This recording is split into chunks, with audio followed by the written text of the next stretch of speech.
Good evening to all of you, and thank you for joining us on 13 Plus. I'm Mary Coleman.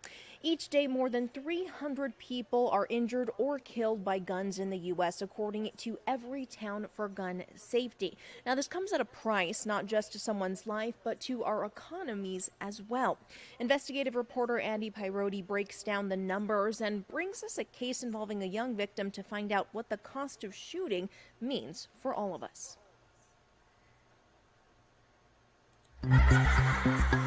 A child celebration turned to chaos. Guns, shooting. Massive gunfire. The adult who the men were aiming for was surrounded by toddlers at a child's birthday party. A bounce house full of children in 2017 outside of Atlanta, Georgia, caught in the crossfire. And that's all I just remember yelling, the kids. How many gunshots did you hear? I can't count it. So many, too many. 2 children hit, including Adriana Douglas's daughter, Abria. She was 5 years old. Get her to a hospital now. Whatever y'all do, get her to a hospital. No time to wait for an ambulance. They jumped into a stranger's vehicle. I said, start the car, go. A medical helicopter rushed through to Children's Healthcare of Atlanta. The outlook grim. Her grandmother, Harriet, sought a divine diagnosis. I prayed to God that day, and I told God, I said, I don't ask for much, but if you let her stay, we will do any and everything possible to keep her happy. Abria survived, but it came at a price.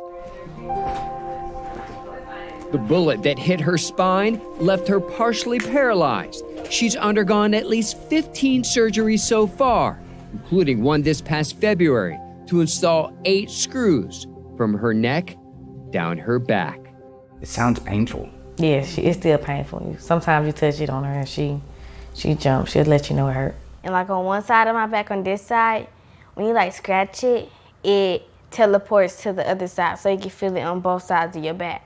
The financial cost to the family, devastating. It's fun though, right? Thousands spent on robotic therapy, new vehicles to accommodate wheelchairs, and a special bed. So this right here is a monitor for the bed. Just a few of the costs of surviving a shooting. You had to make my mom's bathroom bigger, had to get a renovation, a ramp added onto the house, open the bathroom bigger, the doors bigger.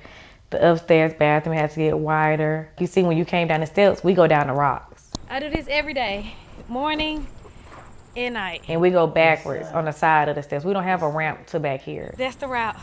Friends set up GoFundMe pages, but it's far from enough. It was many a days I would like trying to put a little bit together just to get one meal. So we learned how to make do with what we have and get by. The estimated cost of a shooting Abria so far, $500,000. Much of it paid by taxpayers through Medicaid, a price tag increasing for all of us as gun violence soars across the country. A gunman with a 9mm shot 4 people dead. Atlanta police responding to another deadly shooting. After a triple shooting leads to the death of a 6-month-old baby. Where a 13-year-old died as he picked up DoorDash delivery outside of his apartment building. It's only a matter of time that this kind of tragedy comes knocking on your door.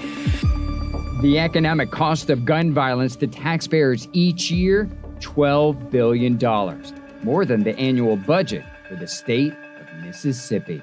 Why are we not talking more about this? Sarah Burb Sharps is the Senior Director of Research at Everytown for Gun Safety. She leads a team researching the financial toll of gun violence, testifying before Congress last year. We place ourselves at a severe economic disadvantage in the global economy with these enormous outlays. Whether or not we own a gun or whether or not we are impacted by gun violence, we're all paying the cost. $34 million every day in the United States of taxpayer dollars. The organization's cost estimate, conservative, because the total number of gun injuries is unknown. Even Georgia's Department of Health's website that tracks firearm ER visits notes it does not obtain data from all facilities where a patient may seek care, thus underestimating the occurrence of firearm-related injuries. Why don't we know how many people are getting injured by gun violence? One of the biggest reasons is because there's been a lot of attempts over the years to stop funding for gun violence research, to not collect this data for political reasons. The political will has not been there to keep track of it. Come on, Bria. All right. All right. A little girl, part of a growing family touched by gun violence, and loved ones doing their best to support them during an epidemic with no end in sight. It don't really just affect that person they shot. Well, no, you took the mama, the daddy, the sister, the kids. It took something out of everybody.